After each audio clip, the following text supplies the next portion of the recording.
Settle कर दी हुई हैं। अच्छा, तो अब यहाँ पर ये है duty drawback. Technically duty drawback क्या है कि जब आप एक्सपोर्ट करते हैं तो गवर्नमेंट आपको इंसेंटिव देती है कि जब आपने एक्सपोर्ट के लिए कुछ रॉ मटेरियल इंपोर्ट वगैरह किया था, उस पर जो आपने ड्यूटीज़ पे की थी या टैक्सेस पे की थे, अगर आपने माल को एक्सपोर्ट कर दिया तो हम आपको वापस कर देंगे। तो गवर्नमेंट ने आपको इंसेंटिव दिया कि जी ठीक है, आपने 100 रुपीज़ का एक्सपोर्ट किया, ये आपने जो 2, 4, 5 रुपए के बीच में ड्यूटीज़ वगैरह पे की थी, तो हम आज इंसेंटिव आपको इंपोर्ट स्टेज के ऊपर जो ड्यूटीज़ हैं we are giving you back. हम क्या करते थे कि जनाब इसको ऐड बैक करते थे कि आपने 100 रुपीज़ की ये सेल की और ये 5 रुपीज़ जो आपको यहाँ से आए, तो आपको टोटल टर्नओवर जो आपको मिली किटी में आपकी वो 105 है, जबकि ऊपर के 5 उसके टर्नओवर का हिस्सा नहीं है। Yes, it is by virtue of its export sale, लेकिन it is not his turnover. तो हम लेकिन उसको ऐड बैक कर देते थे, लेकिन है ये गलत अपना।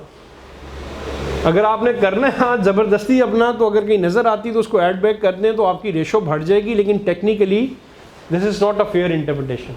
लेकिन हम अभी भी करते हैं, आज भी करते हैं, डिस्पाइट द फैक्ट कि कोर्ट्स ने कई डिसीजन दे दिए हमें, लेकिन हम ड्यूटी ड्रॉबैक उसकी सेल का हिस्सा बना के ऐड बैक कर देते हैं। वो उसकी टर्नओवर नहीं है, वो गवर्नमेंट की तरफ से इंसेंटिव है कि जनाब मैं आपको एनीवे। नेक्स्ट स्टेप पे वो कहता है कि जी अब जो भी आपके पास रह गया तो अब आपस में इसकी रेशोज़ कैलकुलेट कर लें। ठीक है, यहाँ पे जो भी इसकी 80% आ गई, इसकी 20 आ गई, और इस एक्सपेंसेस से बाकी जितने भी आपके इसमें से माइनस कर लें पहले आइडेंटिफाइबल एक्सपेंसेस। आइडेंटिफाइबल एक्सपेंसेस अगर FTR रिलेटेड हैं तो वो सिर्फ इसमें से माइनस होंगे, बाकियों से नहीं होंगे। रिमेनिंग जितने आपके पैसे रह गए हैं उसको हम कॉमन प्रोरेट करेंगे। ठीक है, और कमीशन भी जो है कई जगह पे हम जो है ना कमीशन की इनकम वो नेक्स्ट स्टेज पे जाके माइनस होगी, ऊपर कहीं नहीं अपना ऐड बैक वगैरह करनी। ठीक है, commission is an expense which happens after the sale. आपने बाहर कहीं एक्सपोर्ट की $100 की और आपने कहा वहाँ पर एक पार्टी ने मुझसे $100 के अगेंस्ट मेरी वहाँ पे इंग्लैंड में या अमेरिका में सेल कराई, तो उसने 5% कमीशन चार्ज कर ली। तो हम ये नहीं कहेंगे कि जी आपका टर्नओवर 100 नहीं है 95 है। डिस्काउंट जो है वो हम माइनस करते हैं, क्योंकि आपकी टर्नओवर फिर 100 नहीं रही, आपकी एक्चुअल टर्नओवर 95 आ गई।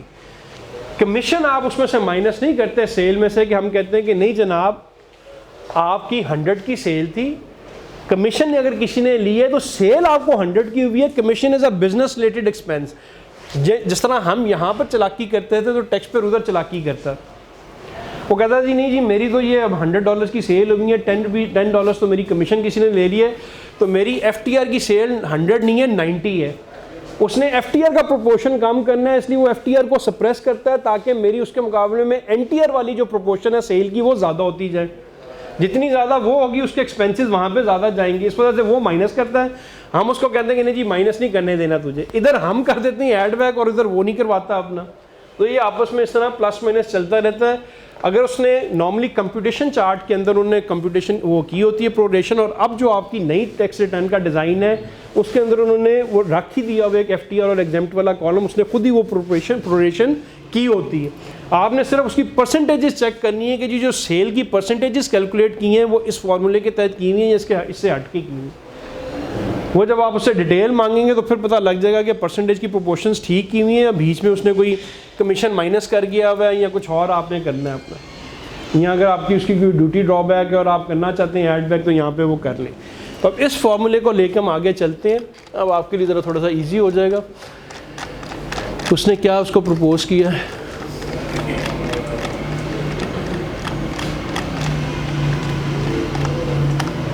किधर था,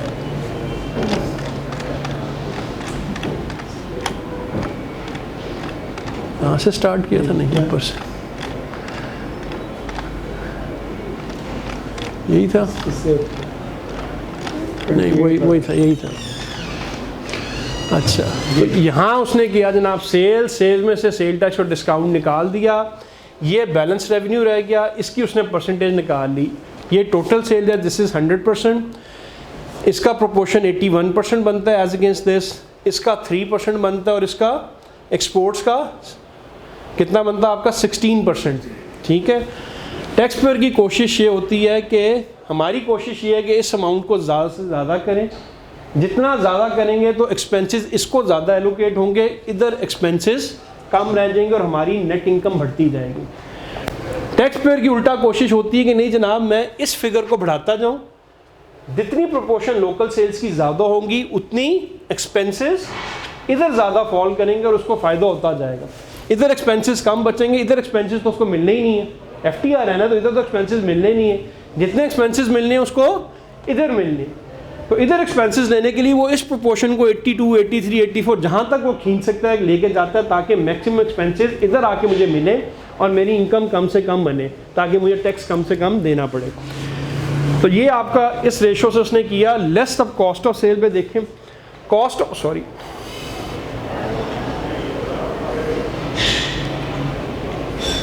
चलाइए,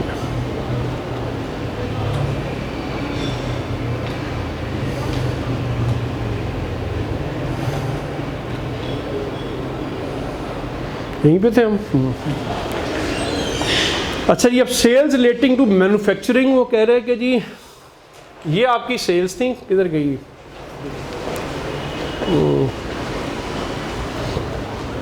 अच्छा जी, अब ये देखें यहाँ पर वो क्या कर रहे हैं, जो कॉन्ट्रैक्ट उसने की है, अब थोड़ा सा डिफरेंस समझ लीजिएगा क्योंकि ये आपको बाद में समझ नहीं आना और सारी उम्र आप घूमते रहेंगे इसमें। कॉन्ट्रैक्ट सेल जो वो कर रहा है वो अपेरेंट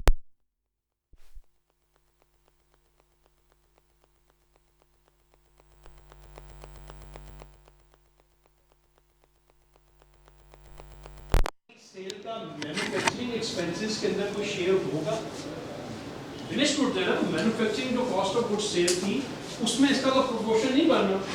तो जब मैन्युफैक्चरिंग रिलेटेड एक्सपेंसेस आपने प्रोपोर्शन करने हैं तो वो किसमें होंगे, इसके अंदर और इसके अंदर सिर्फ प्रोपोर्शन करने। ये कॉन्ट्रैक्चुअल सेल्स थी on account of finish goods, तो मैन्युफैक्चरिंग एक्सपेंसेस के अंदर इसका शेयर नहीं है।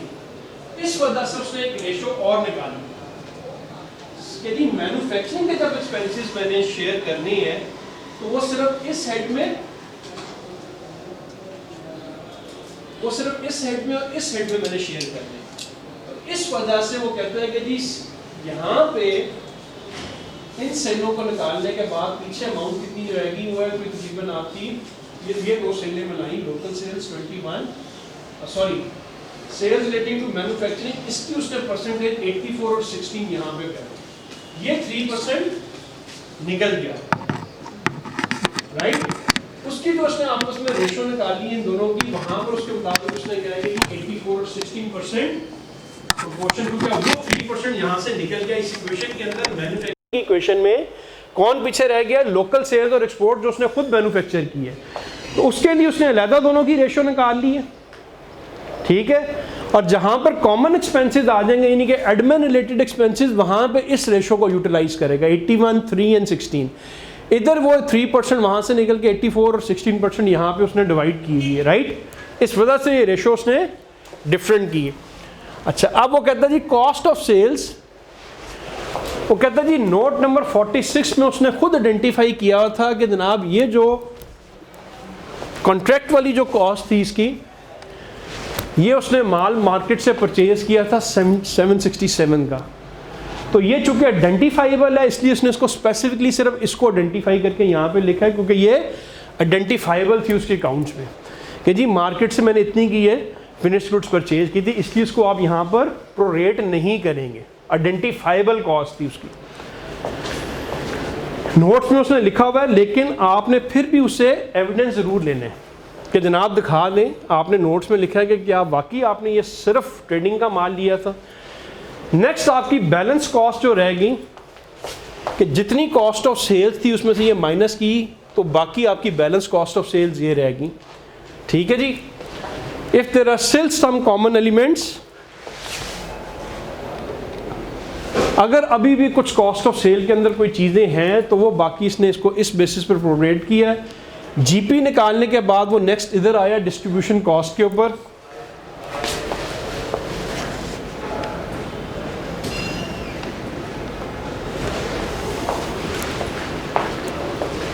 ये वो कहता है कि जनाब कॉन्ट्रैक्ट्स जो मैंने साइन किए थे उसमें टेंडरिंग और वारंटी की भी एक आइडेंटिफाइड सेपरेट कॉस्ट है, वो सिर्फ कॉन्ट्रेक्चुअल अमाउंट से रिलेटेड थी। अगेन उसने सिर्फ इस हेड को एलोकेट किया है।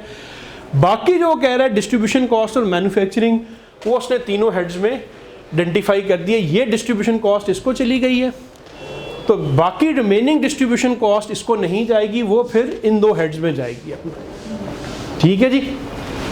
इसी तरह नीचे चलें हम,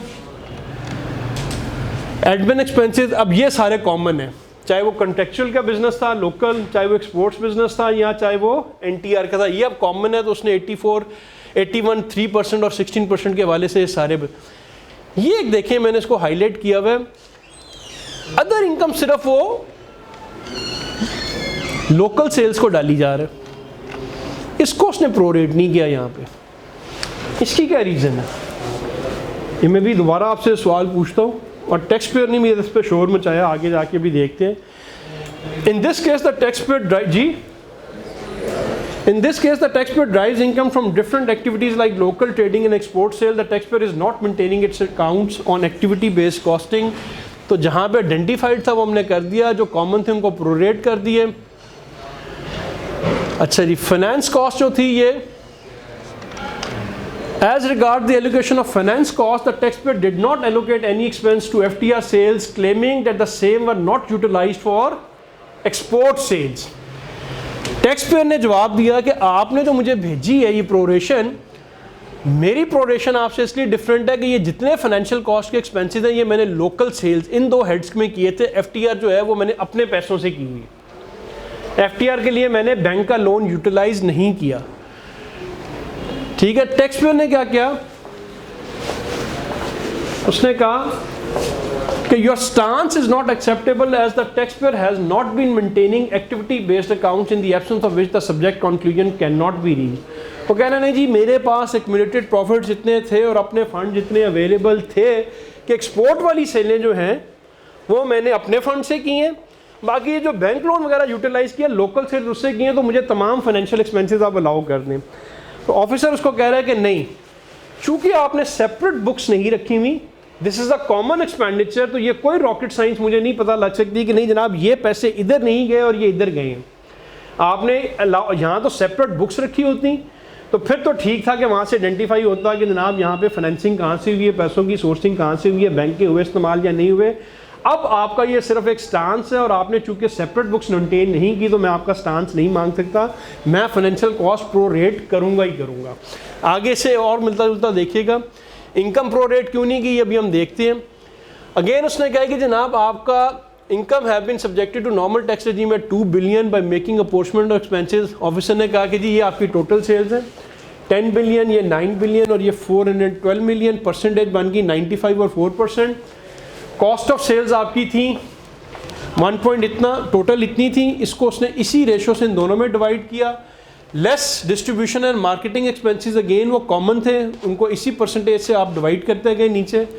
admin and other operating expenses, सारे एक्सपेंसेस चूँकि कॉमन थे वो इसी रेशो से आपके वो डिवाइड वो करते गए वहाँ पे इस रेशो से, जितने भी ये सारे क्योंकि सारे के सारे नीचे आए। अगेन अदर इनकम में आके वो ऑफिसर ने सिर्फ लोकल इनकम को एलोकेट की, एक्सपोर्ट को नहीं किए। इनएडमिसिबल को भी उसने कर दिया प्रोरेट और एडमिसिबल को भी उसने प्रोरेट कर दिया। ठीक है, ये अगेन ये जो येलो वाली दो चीज़ें ये मैं आपसे और वो इनकम की उन्हीं प्रोरेट हो रही डिस्कस करता हूँ। तीसरी एग्जांपल देखें, वो कहते हैं जी scrutiny of your return as well as account shows that expenses have not been properly allocated to NTR and FTR. और मैं उसको इस तरह प्रोरेट करने लगा हूँ। यहाँ पे ये देखें जो ऑफिसर ने वही चालाकी की कि 5 मिलियन की जो एक्सपोर्ट रिबेट थी उसने इसकी टर्नओवर का हिस्सा बना दिया। क्यों बना दिया कि अब उसकी परसेंटेज 31% बन गई एक्सपोर्ट सेल्स की। अगर ये 5 मिलियन इधर की बजाय इधर डाल देता तो ये 31 की बजाय 28 पे आ जाना था कहीं, और ये किधर चला जाता, ये 72 73 पे चला जाना था पूरा। तो उसमें टैक्स पेयर का फ़ायदा था, यहाँ आने से एक्सपोर्ट की रेशो बढ़ गई तो ज़्यादा एक्सपेंसेस एलोकेट अब इधर होंगे, कम उधर रह जाएंगे। तो ऑफिसर ने 3-4% का फ़ायदा डाल के उसकी इनकम को बढ़ा दिया थोड़ा सा कि मुझे टैक्स ज़्यादा डिमांड क्रिएट हो जाए। अच्छा जी, ये परसेंटेज थी, इसमें से कॉस्ट ऑफ सेल्स इतनी थी, इसको इसी रेशो से, इस रेशो से डिवाइड किया तो पीछे जीपी इतना रह गया। अकाउंट्स के अंदर डिस्ट्रीब्यूशन कॉस्ट जो एक्सपोर्ट रिलेटेड थी, एक्सपोर्ट की डिस्ट्रीब्यूशन कॉस्ट इनफैक्ट वही होती है जो आपकी फ्रेट होता है, जो आपका बहरी जहाज का फ्रेट है, कॉस्ट इंश्योरेंस एंड फ्रेट वो इसमें शामिल है। वो चूँकि सेपरेटली आइडेंटिफाइड थी, वो उसने एक्सपोर्ट्स को एलोकेट किया। बाकी जो डिस्ट्रीब्यूशन कॉस्ट है वो ऑब्वियसली लोकल रह गई थी, उसको ऑफिसर ने सिर्फ इसको एलोकेट किया। ये टोटल डिस्ट्रीब्यूशन कॉस्ट और उसके एक्सपेंसेस थे। इसी तरह एडमिन एक्सपेंसेस दोबारा बैक टू दिस रेशो उसके मुताबिक वो डिवाइड करता गया। और ये हमेशा एक्सेल शीट बना लिया करें क्योंकि ये मैनुअली नहीं बनती एक्सेल शीट, अदरवाइज तो आप सारा दिन कैलकुलेशन कर करके मर जाएंगे, शाम तक एक ही प्रोरेशन होगी। अच्छा, ये देखिए gain on transfer of land income, ये भी ऑफिसर ने सारी लोकल सेल्स को डाल दी, इधर डाला कोई नहीं अपना। Share of profit from associate, इसको ऑफिसर ने दोबारा यहाँ पे डाला, इधर नहीं डाला। अच्छा, ये हम ऊपर एक कॉन्सेप्ट है वो हमने डिस्कस नहीं किया क्योंकि टाइम शॉर्ट था। अगर शेयर फ्रॉम एसोसिएट एओपी से ऑलरेडी टैक्स होके आ रहा है तो दोबारा यहाँ पे टैक्स नहीं होना। अगर वहाँ पे टैक्स नहीं हुआ तो फिर अलहदा बात है, अदरवाइज ये शेयर फ्रॉम एसोसिएट एक इक्विटी मेथड होता है। उसका मतलब कट शॉर्ट इतना है, ऊपर एक कॉन्सेप्ट है, अगर टाइम मिल गया तो डिस्कस कर लेंगे कि जी इक्विटी मेथड में सिर्फ इतना कहते हैं कि जी जो आपकी इन्वेस्टमेंट्स और जो शेयर बन रहा है किसी एसोसिएट के अंदर उसकी सिर्फ फेस वैल्यू मेंशन करें, वो इनकम नहीं होती है अपना। बार इन एनी केस अगर ये इनकम थी तो ये एलोकेट होना था, अगर इनकम नहीं थी तो फिर उन्होंने अपनी ट्रू पिक्चर रिवील करने के लिए वहाँ पर अपनी इन्वेस्टमेंट्स की एक वैल्यू बताई होती है एज पर इक्विटी मेथड की, जी मेरे इस बिजनेस से इतना इनकम या इतना मेरी वैल्यू ऑफ इन्वेस्टमेंट्स है। अच्छा जी, इसी रेशो से ये एक और देख लें और फिर वो डिस्कशन करते हैं कि जनाब कुछ चीज़ें गड़बड़ क्यों हो रही हैं। ये आपकी एनटीआर लोकल सेल है, ये एक्सपोर्ट सेल है। ये इस सेल्स में से आपका ये मैन्युफैक्चर्ड थी कुछ पोर्शन, और कुछ पोर्शन आपका फिनिश गुड्स आप परचेज करके रीसेल किया आपने। दो उसके बिजनेसेस हैं, एक वो मैन्युफैक्चर करके बेच रहा है और कुछ ऑफ द शेल्फ मार्केट से लिया और उसने रीसेल कर दिया। ठीक है जी।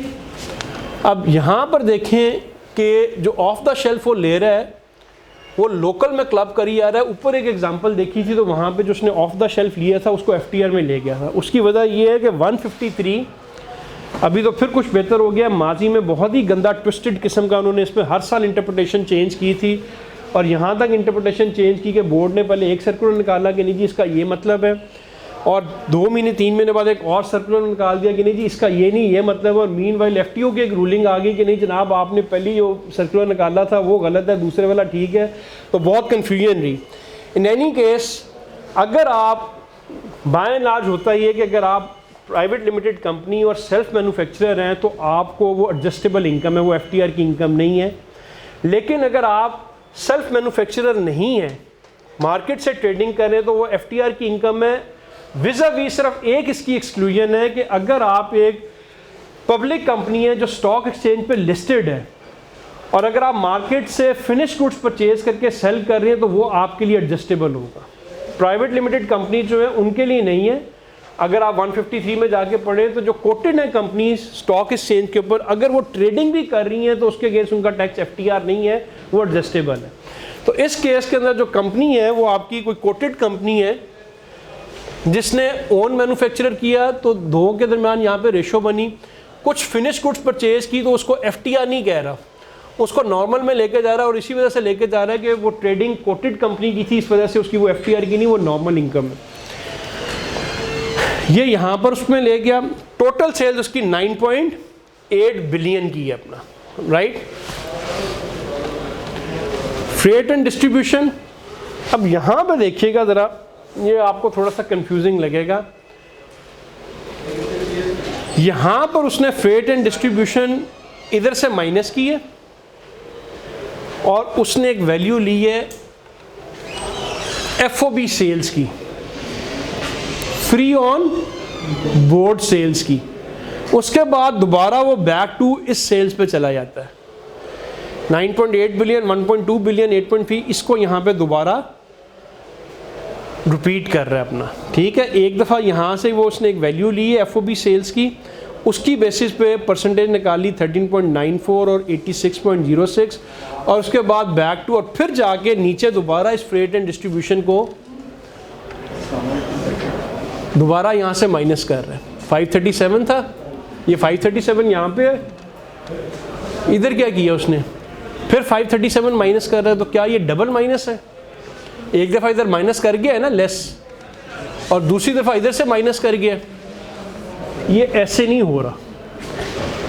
उसने कहा कि जनाब मैं जो आपकी सेलों की रेशो लूँगा वो मैं लूँगा FOB सेल्स के ऊपर, फ्री ऑन बोर्ड सेल्स के ऊपर मैं लूँगा अपना, ठीक है। तो फ्री ऑन बोर्ड सेल्स के लिए आपकी इस सेल वैल्यू में से, एक्सपोर्ट सेल वैल्यू में से जो आपकी CI&F है वो मैंने इस निकाल के इधर मेंशन कर दिया,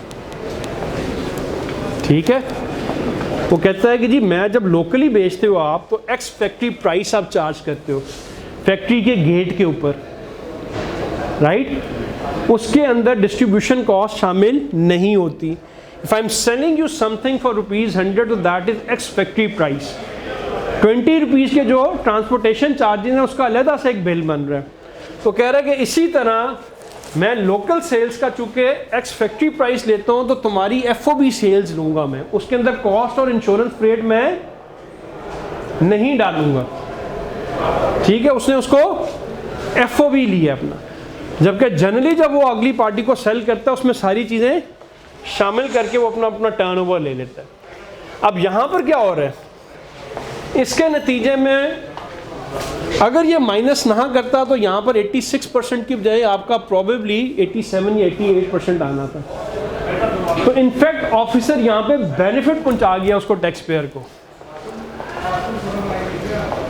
और ये FOB का जो कंसेप्ट है रेशो के लिए, ये यहाँ से नहीं आता, ये रूल 231 में है। लेकिन रूल 231 याद रखिएगा, इस पर काफ़ी ऑफिसर्स में कन्फ्यूजन रही है कि वो प्रोरेशन ऑफ एक्सपेंसेस के लिए इस्तेमाल नहीं होता। रूल 231 की एप्लीकेबिलिटी है with reference to calculation of profits, उसकी इस पर्पस के लिए एप्लीकेबिलिटी नहीं है। कई ऑफिसर्स रूल 231 से FOB की वो सेल्स को, कंसेप्ट को वहाँ से इंपोर्ट करते हैं और उसको यहाँ से निकाल देते हैं, और ये टैक्स पेयर को बेनिफिट जा रहा है। अगर ये ना होता तो इसकी रेशो ज़्यादा होनी थी, इसकी रेशो ज़्यादा होती, इसकी कम होती, तो यहाँ पर एक्सपेंसेस कम जाने थे। अब टैक्स पेयर को यहाँ पे बेनिफिट पहुँच गया अपना। तो ऑफिसर ने ये किया, उसने कहा जी FOB सेल्स ये हैं, तो इस बेसिस पे परसेंटेज बनती है 86, 13.9 और 100। ये परसेंटेज निकालने के लिए उसने एक दफ़ा माइनस किया और उसके बाद बैक टू स्क्वायर वन इस फिगरों को उठा रहा है, और अब उठाने के बाद इसमें से आगे जाके माइनस करेगा। तो ये डबल डिडक्शन नहीं कर रहा वो, ये सिर्फ एक दफ़ा डिटर्मिन की है उसने। रेशो डिटर्मिन करने के लिए उसने FOB वैल्यूज़ उठाई हैं, इसमें से ये माइनस करके FOB वैल्यू निकाली और फिर ये रेशो निकाली है, और इस रेशो को अब अप्लाई कर रहा है इन सेल्स के ऊपर। तो चूंकि स्टार्ट दोबारा यहाँ से हुआ है तो नीचे जाके इस वैल्यू को फिर वो दोबारा उसने माइनस किया। तो ये डबल डिडक्शन नहीं की उसने, only for the calculation purpose FOB के ऊपर रेशोज निकालने के लिए उसने वहाँ पे माइनस किया था, और वो रेशो निकालने के बाद दोबारा उसने यहीं से टोटल सेल्स से फिगरें उठाई और बाकी चीज़ें प्रोरेट करनी शुरू कर दी। ये क्लियर है? Is it clear? Double deduction नहीं कर रहा वो। अच्छा जी, इसी तरह जो आइडेंटिफाइबल थे वो सारे कर के ऑपरेटिंग इनकम फिर यहाँ पे नहीं करता। अब टैक्स पेयर इस पे क्या रिप्लाई देता और वो देखेंगे, इस पे वो एजिटेट करेगा। टैक्स पेयर ने कहा कि जी at the outside it is submitted the company has rightly computed and declared taxable income. A copy of the tax computation of the company's taxable income shows detail allocation basis for this apportionment जो मैंने की है। Accordingly, where expenses are identifiable to a particular class, the company has allocated these expenses to that specific class, and the remaining expenses have been prorated between two classes of income on reasonable basis. ये taxpayer कह रहे हैं। There is no other reasonable basis other than Rule 13 जो कहता है कि turnover के ऊपर आप करें। हाँ, turnover पे करते वक्त आपका सब रूल 3 और 4 ये है, ज़रा पढ़ेंगे अपना हाजी साहब। रूल 13 का सब रूल 3 या 4 है जिसपे ये है अपना, आगे देखिएगा ज़रा,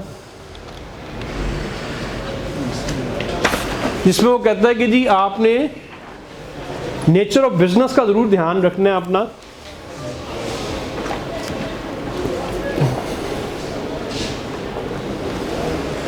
ये टैक्स पेयर की डिस्क्रिप्शन नहीं कि रीजनेबल को उस तरह यूज़ करें जहाँ पे टर्नओवर्स अवेलेबल है।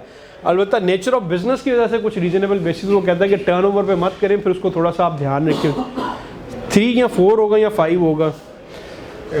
4 है where expenditure reduction and allowances are to be allocated among different classes of income under sub-rule 3. Consideration shall be given to the nature and हाँ, source. एक बार फिर ऊंचा पढ़ने जरा हाजी साहब। ये वो कह रहा है कि जी करना आपने टर्नओवर बेसिस पे है, लेकिन while determining the apportionment on turnover basis, इस चीज़ का ज़रा ख्याल रखिएगा। बताएं जी। Where expenditure reduction or allowances are to be allocated among different classes of income under sub-rule 3. Consideration shall be given to the nature and source of each class of income on reasonable basis. ये reasonable basis वो ये कह रहा है कि for example आपने कोई stocks में इन्वेस्टमेंट की हुई है, तो स्टॉक्स में जो इन्वेस्टमेंट है वो ज़ाहिरी बात है आपके फाइनेंशियल मैनेजर ने कि साल में एक दफ़ा शेयर्स लिए और टुवर्ड्स द ईयर क्लोजिंग उसने बेच दी एक दफ़ा, और उसमें से आपका लेटेस्ट से नॉर्मल बिजनेस से आपका कोई इनकम आ रही है 50 करोड़, शेयर की इन्वेस्टमेंट से तकरीबन आपकी 10 करोड़ इनकम आ गई। अब वो कहता है कि जनाब टर्नओवर बेसिस का लॉ कह रहा है, मैंने आपको कहा तो है, लेकिन इस सारी एक्टिविटी में कि उसने एक दफ़ा शेयर्स लिए